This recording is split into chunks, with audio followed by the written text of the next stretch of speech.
सवाल की शुरुआत यहां पर अमिताभ सर ये कि आखिरकार गिरफ्तारी हो गई है। पहले गिरफ्तारी कब होगी इसको लेकर सवाल उठाए जा रहे थे, लेकिन जब गिरफ्तारी हो गई, जहां विपक्ष सवाल उठा रहा है तो वहीं देखा जाए सरकार तो पीठ थपथपा रही है कि कामयाबी तो मिल गई है, कोशिश लगातार जो हमारी जारी थी। जी बिल्कुल, देखिए दो पहलू हैं इस बड़े घटनाक्रम के आज के सुबह के। एक तो ये कि संतोष की बात है कि उस नरसंहार के एक सप्ताह के भीतर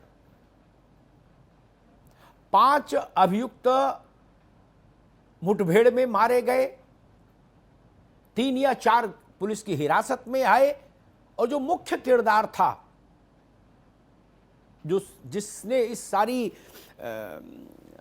बर्बर पटकथा को लिखा था, वो विकास दुबे भी अंततः पुलिस के हाथ लग गया। ये तो संतोष की बात है उत्तर प्रदेश के लिए, देश के लिए, उन सब लोगों के लिए जो मानवता में विश्वास रखते हैं।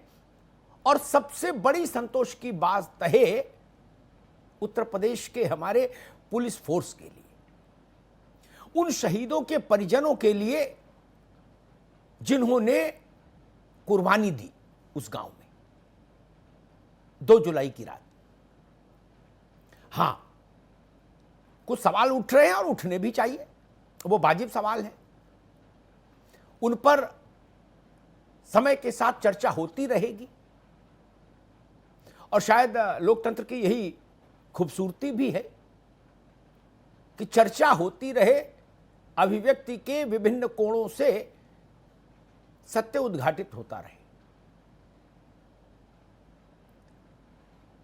सबसे पहले बधाई मध्य प्रदेश की पुलिस को, उत्तर प्रदेश की पुलिस को, केंद्र की जांच एजेंसियों को, सुरक्षा एजेंसियों को, जो कोऑर्डिनेटेड एफर्ट हो रहा था, सबको बधाई।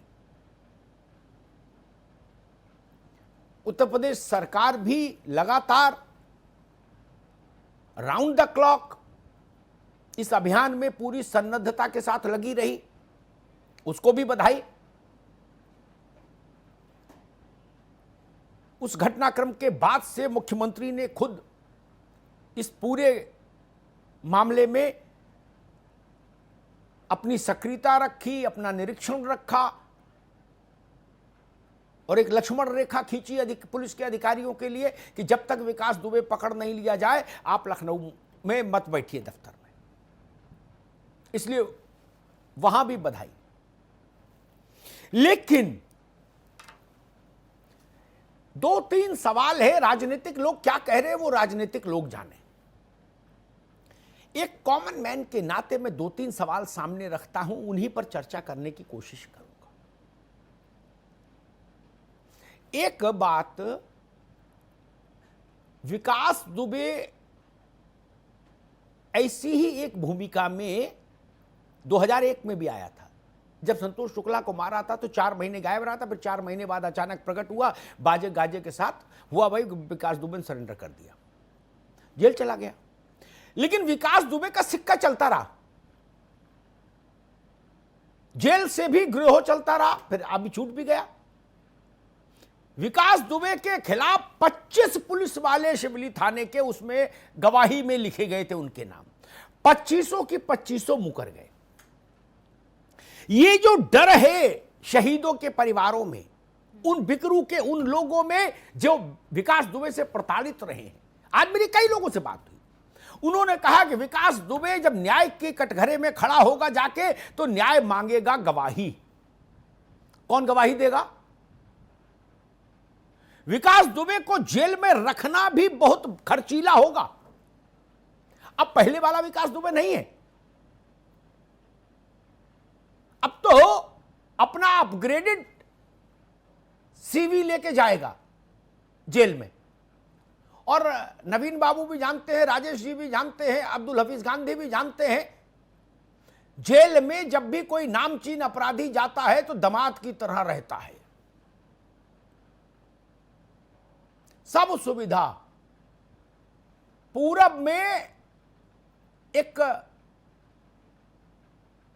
लड़की की गर्भवती महिला की हत्या के मामले में एक बाहुबली बंद हुए जेल में, कुछ साल पुरानी घटना है। वो अधिकारियों की पंचायत जेल में लगाते थे, ठेका पट्टा कोटा वहीं बांटते थे, कहते थे सब लोग आ जाओ, पीडब्ल्यूडी वाले भी आ जाओ, जल निगम वाले भी आ जाओ और बाकी सब भी आ जाओ। ये सच्ची घटना है। और उनकी पर्ची जाती थी तो पैसा भी आता था। 3 रोज पहले उत्तर प्रदेश के एक पूर्व महानिदेशक ने मुझसे इस बात को कहा था कि अमिताभ जी, वो जेल में रहेगा तो ज्यादा खतरनाक रहेगा। एक सवाल जो शहीदों के परिवार भी उठा रहे हैं, ये केवल मैं नहीं उठा रहा। दूसरा प्रश्न, ये बाई रोड गया फरीदाबाद से झांसी, फरीदाबाद से आगरा, आगरा से झांसी, झांसी से ग्वालियर, ग्वालियर से उज्जैन, या बाई कार गया या बाई ट्रेन गया। 3 ही रास्ते हैं, जहाज से तो जा नहीं सकता। कर्फ्यू है, ट्रेवलिंग नाइट में की है, क्योंकि कल शाम तक तो यही डोल रहा था। जगह जगह नाइट, देश भर में नाइट कर्फ्यू है, होम मिनिस्ट्री के आदेश के मुताबिक 10 बजे से सुबह 6 बजे तक। ट्रेवलिंग कैसे हुई? और अगर ट्रेन से गया तो कोविड के बाद से ट्रेन में तो लिखा पड़ी और डबल हो गई। आपका नाम, बाप का नाम, चाचा का नाम, पूरी कुंडली लिखो, खांसी जुकाम बुखार सब नपवाओ, अंगूठा लगाओ और स्कैनर में फोटो दो, ये करो वो करो, सारा काम है। कैसे ट्रेवल किया, ये प्रश्न। और एक तीसरी बात मैं कहता हूं, मैंने विजुअल देखे, राजेश राय उस पर बाद में जाता रोशनी डालेंगे। अगर सच में ऐसा हुआ है तो मैं मध्य प्रदेश पुलिस को साष्टांग दंडवत करना चाहूंगा। मैंने 3 दशक की पत्रकारिता में इतने कुख्यात अपराधी का ऐसी शांतिपूर्ण सद्भावपूर्ण गिरफ्तारी नहीं देखी। जो सिपाही लेवल के, दरोगा लेवल के जो वहां खड़े हैं 4 लोग, उनके हाथ में डंडा भी नहीं, वो लोग विशुद्ध गांधीवादी चिंतन के लग रहे हैं। पुलिस वाले मंदिर के बाहर वॉकी टॉकी है, एक ने कंधे पे हाथ रख रखा, एक ने पीछे से विकास की बेल्ट पकड़ ली हल्के से।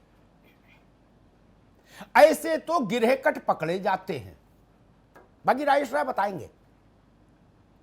अगर मध्य प्रदेश पुलिस का औरा ये है तो मैं कहूंगा देश के जितने नामचीन अपराधी फरार है, सबकी गिरफ्तारी के लिए मध्य प्रदेश पुलिस को ही लगाइए। बताइए, बात समझ नहीं आ सकती फिर सरलता से। मेरी सामान्य बुद्धि कहती है कि विकास जैसे अपराधी की सूचना, हम मान लिया कि चलो वहां अंदर सिक्योरिटी वाला जो केवल सीटी रखता है बजाने के लिए, उसी ने पकड़ देखा, मान लिया। उसके बाद पुलिस को बताया कि भाई ये कानपुर वाला आ गया है, तब वहां कम से कम AK-47, AK-56 इंसान इस टाइप के वेपन्स के साथ 100 पुलिस वाले होने चाहिए थे, जिसमें SP रैंक के लोग होते, IPS लोग होते, और मार जमघट लगा होता, चारों तरफ से घेर के रखा होता। क्या हम लोगों ने मुख्तार की, अतीक की, ब्रजेश की, इन लोगों की पेशी नहीं देखी? देखी है ना। 500-500 पुलिसकर्मी, वज्र वाहन, फलान वाहन, डिगान वाहन, और जब ये उतरते हैं तो सब लोग अपना असला तान लेते हैं। ये कुछ सवाल है। और सबसे बड़ी बात अब मैं जो कहूंगा उत्तर प्रदेश के लिए, वो ये कहूंगा, हमारे सूबे की पुलिस ये सुनिश्चित करे अब, क्योंकि अब तो रोड साफ दिख रहा है हमको, रोड मैप क्या है, मुकदमा चलेगा, कि संतोष शुक्ला कांड की पुनरावृत्ति नहीं हो। न पुलिस वाले मुकरे गवाही से, न बिकरू वाले मुकरे। ये चीज करना पड़ेगा, क्योंकि जान लीजिए हल्ला कितना भी टीवी मचा ले,